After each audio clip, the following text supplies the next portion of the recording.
Cops के बारे में बताया जाता है, जो कि एक ऑर्गेनाइजेशन है जो पिछले 100 सालों से राक्षसों को मार रही है और यह किसी भी सरकार के साथ लिंक्ड नहीं है। हमें ये तो नहीं बताया गया कि राक्षसों की उत्पत्ति कैसे हुई, हमें बस इतना बताया गया है कि राक्षस अपने जख्मों को मिनटों में ठीक कर लेते हैं और इनका फेवरेट फूड इंसान है। इन्हें बस सनलाइट या फिर स्पेशल टाइप की स्वॉर्ड से मारा जा सकता है जो कि सूरज की रोशनी को एब्जॉर्ब कर लेती है और डेमन स्लेयर इंसानों को बचाने के लिए इन राक्षसों को मारते हैं। तब वो आदमी तानजीरो को कहता है कि मैं एक ट्रेनर हूँ, मेरा काम डेमन स्लेयर के लिए लोगों को तैयार करना है। मेरे जैसे और भी ट्रेनर हैं, सभी के पढ़ाने का अपना अपना तरीका है और तुम्हें डेमन स्लेयर कॉर्प्स में ज्वाइन करने के लिए फाइनल सिलेक्शन प्रोसेस से गुजरना होगा, जो कि माउंट फुजिसानी में होगी, जो डिसाइड करेगी कि तुम डेमन स्लेयर बनने के काबिल हो या नहीं। और इसी के साथ तानजीरो की ट्रेनिंग स्टार्ट हो जाती है और यहाँ हम देखते हैं कि तानजीरो दिन ब दिन बेहतर होता जा रहा है। अब वह सभी ट्रैप्स को आसानी से पार कर लेता है और उसकी ट्रेनिंग दिन ब दिन मुश्किल होती जा रही है। एक बार के लिए तो तानजीरो को लग रहा था कि ये आदमी मुझे मारना चाहता है। अब वह तलवार चलाना सीख रहा है। वह रोज तलवार चलाने की प्रैक्टिस करता है जब तक उसके हाथ दुखने नहीं लग जाते। अब ट्रेनिंग के दौरान वह आदमी तानजीरो को कहता है कि अगर तुमने कभी अपनी तलवार को तोड़ा तो मैं तुम्हारी हड्डियां तोड़ दूंगा। उसके बाद तानजीरो अलग अलग फॉर्म सीखता है और वो आदमी कहता है कि मैं तुम्हें वो सारी 10 फॉर्म्स बताऊंगा। हम स्टार्ट करेंगे एक गहरी सांस से, जिससे तुम्हारी बॉडी की नेचुरल हीलिंग पावर बढ़ जाएगी। और तानजीरो बहुत गलतियां करता है। अब अगले सीन में हम देखते हैं कि वह आदमी तानजीरो को झरने से नीचे फेंक देता है।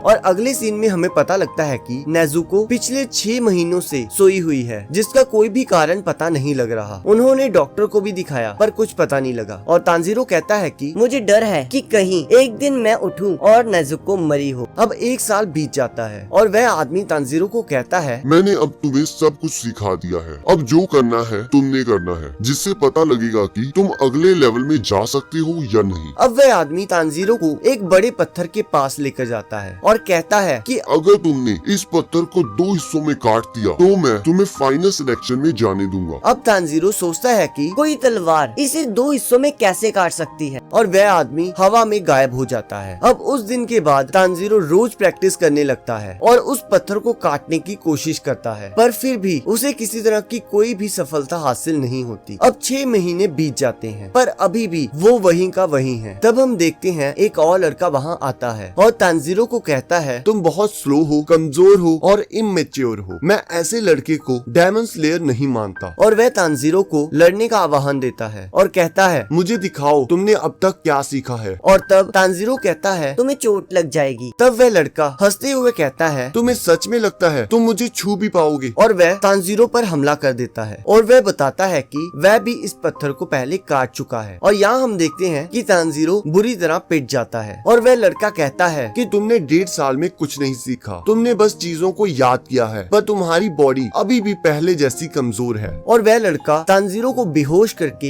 एक लड़की के हवाले करके चला जाता है। अब जब तानजीरो रात को होश में आता है तो वह उस लड़की से पूछता है कि क्या तुमने उसे देखा? वो कितना अमेजिंग था, मैं भी उसकी तरह बनना चाहता हूँ। तब वो लड़की कहती है, हाँ जरूर, मैं इसलिए तो आई हूँ। और वो अपना नाम मकोमो बताती है और उस लड़के का नाम साबितो। अब मकोमो तानजीरो को उसकी गलतियाँ बताती है और उसे गाइड करती है और हमें यहाँ पता लगता है कि यह दोनों अनाथ थे और उन्हें उसी बूढ़े आदमी ने पाला था। और वो कहती है कि और भी बहुत सारे बच्चे हैं जो तुम्हें देख रहे हैं। अब 6 महीने बीत जाते हैं और तानजीरो साबितो को चैलेंज करता है, पर इस बार तानजीरो की तलवार साबितो को पहले हिट कर जाती है और साबितो का मास्क कट जाता है, जिससे वह स्माइल करने लगता है और वो दोनों धुंध में कहीं गायब हो जाते हैं। और जैसे ही धुंध हटती है तो तानजीरो देखता है कि उस पत्थर के 2 हिस्से हो चुके हैं और इसी के साथ एपिसोड का अंत हो जाता है। अब अगले एपिसोड को देखने के लिए आपकी स्क्रीन पर एक वीडियो आ रही हो, आप उस पर क्लिक करके अगले एपिसोड को देख